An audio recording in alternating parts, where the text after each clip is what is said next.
आपला चॅनल रहस्यमय कोकणवर आपल्या सर्वांचं स्वागत आहे. पण गोष्टीला सुरुवात करण्याआधी जर तुम्ही आपल्या चॅनलवर नवीन असाल तर आपला चॅनल रहस्यमय कोकणला सबस्क्राईब नक्की करा.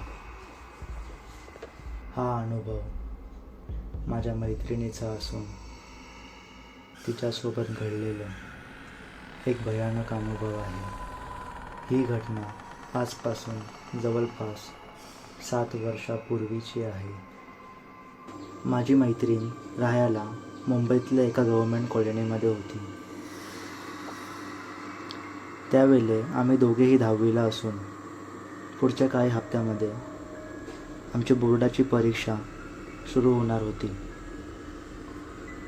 आणि म्हणूनच रोज मधल्या रात्रीपर्यंत ते अभ्यास करत जागी राहत असे.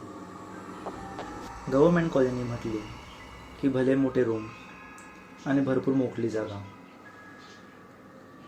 माझ्या मैत्रिणीचं रूम ग्राउंड फ्लोअरला होतं आणि तिच्या बाल्कनी बाहेरच एक छान मोठा गार्डन. ती रोज मधल्या रात्रीपर्यंत बाल्कनीमध्ये बसूनच अभ्यास करत असे. एके रात्री नेहमीप्रमाणे अभ्यास करत असताना तिची नजर घरासमोर असलेल्या गार्डनकडे गेली. तिला एक बारका मुलगा एका पाळण्यावरून दुसऱ्या पाळण्याकडे धावत जाताना दिसला. तिने लगेच घड्याळामध्ये वेळ पाहिला. रात्रीचे 3:30 झाले होते. तो मुलगा जे काही होतं अगदी वाऱ्याच्या वेगाने संपूर्ण गार्डनमध्ये धावत होता. हे पाहून तिला धक्काच बसला. ती मात्र तिथेच उभी होती. काय घडतंय तिला कळतही नव्हतं. अगदी काही क्षणातच तो मुलगा किंवा जे काय होतं तिच्या बाल्कनीच्या समोर आला.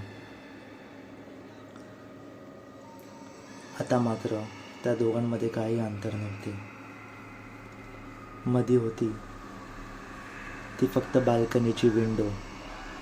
त्या मुलाचे डोळे नव्हते. अंगावर शाळेचे कपडे होते.